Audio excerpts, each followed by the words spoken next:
A lot of American students have the mistaken impression that World War II was caused by the Holocaust. That's the Nazi persecution of European Jews.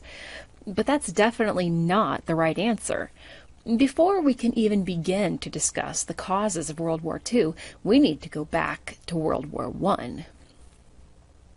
People across the world had said that the Great War, as it was called at the time, was the war to end all wars. At its conclusion, the punishing Treaty of Versailles was supposed to have rendered Germany completely impotent. The League of Nations was formed to prevent future wars of aggression. There were numerous treaties and agreements signed between different nations in the 1920s. What's more, the Senate's Nye Committee had convinced the United States government that World War I had been more about money than national security, leading to policies that established America's neutrality in conflicts around the world. So how did another world war, more destructive than the first, originate with Germany and go unchecked by the League of Nations? Why in the world did Japan get involved? And how did America get sucked in again? President Wilson had said that the United States' involvement in World War I would, quote, make the world safe for democracy. Yet within 2 decades, many parts of Europe and Asia had turned away from democracy and embraced one-man or one-party rule. And several of these leaders were not content to stay within their borders. Benito Mussolini formed the Fascist Party in 1919, and by 1926, he had complete control over Italy. Then he moved to reestablish the old Roman Empire by invading Ethiopia in October 1935. Yet the League of Nations looked on. Without a military force, they couldn't do much more than embargo certain exports to Italy. Adolf Hitler was inspired. After consolidating fascist power in 1933, Germany's chancellor tested the limits of the League's power. But nothing had happened when he withdrew his nation from the League that year, or when he announced Germany's rearmament and compulsory military service in 1935. So when the League of Nations failed to stop Mussolini's expansion, Hitler turned his own attention outward.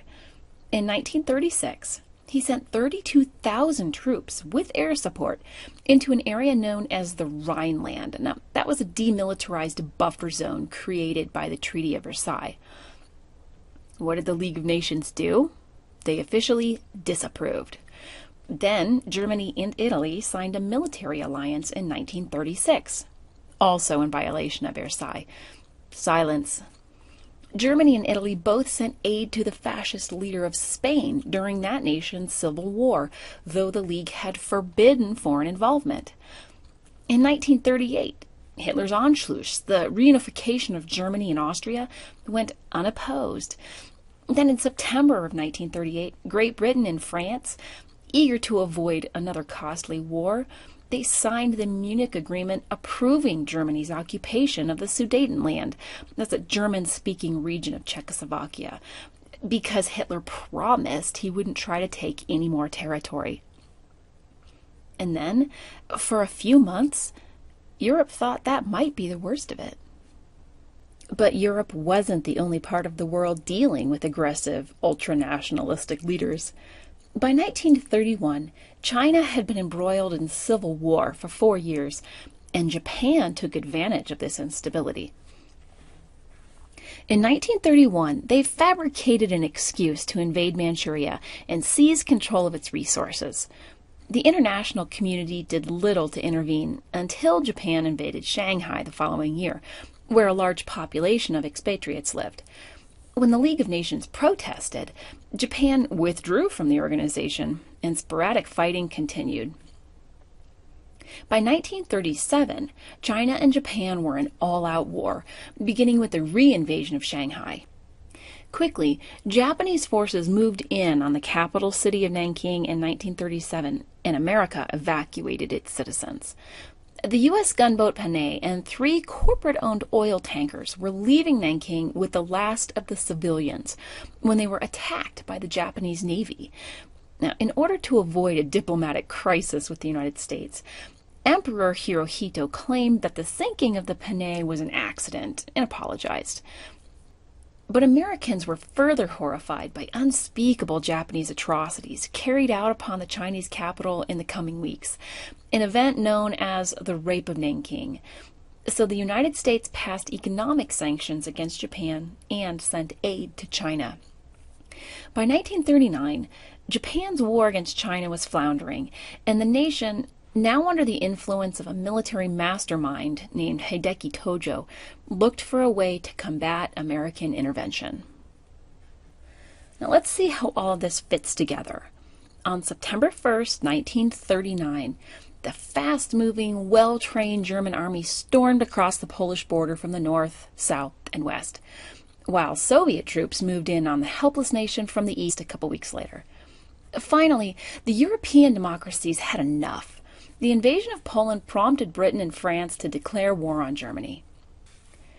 Within months, Hitler's army controlled most of northern and western Europe, and his air force was keeping Great Britain at bay.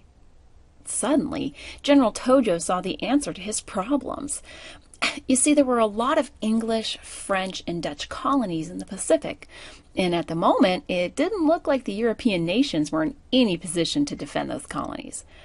If Japan could get control of some of them, Tojo would have the resources he needed to continue his conquest and prevent other foreign governments from supplying aid to China through their colonies. Japan formally made an alliance with Germany and Italy in September 1940, forming the core of what we call the Axis powers. Soon thereafter, Japan occupied French Indochina. Indochina is the nation we know today as Vietnam. Still, the U.S. refused to declare war in either Europe or Asia. Instead, the government allowed certain types of arms sales to its European allies and instituted a complete oil embargo against Japan. In 1941, both Germany and Japan wanted to discourage American involvement in their conquest schemes and weaken America's ability to fight just in case it did decide to declare war. So Hitler's submarines began targeting U.S. ships approaching England. And Tojo, now Prime Minister, decided to attack several U.S. possessions in the Pacific, including the naval base at Pearl Harbor. The world was at war again, and America had been pulled in. Let's review.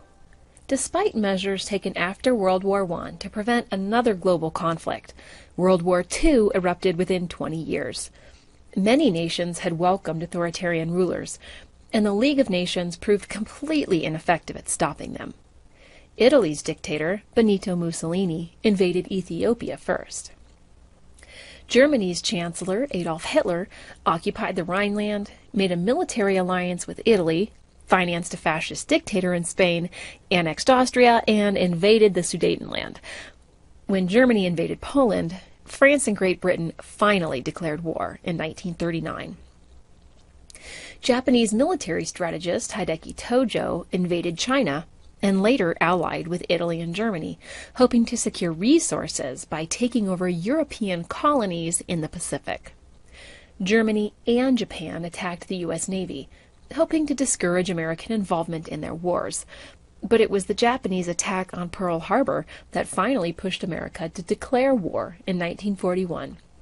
Despite the Nye Committee's earlier conclusion that the U.S. should stay out of foreign wars.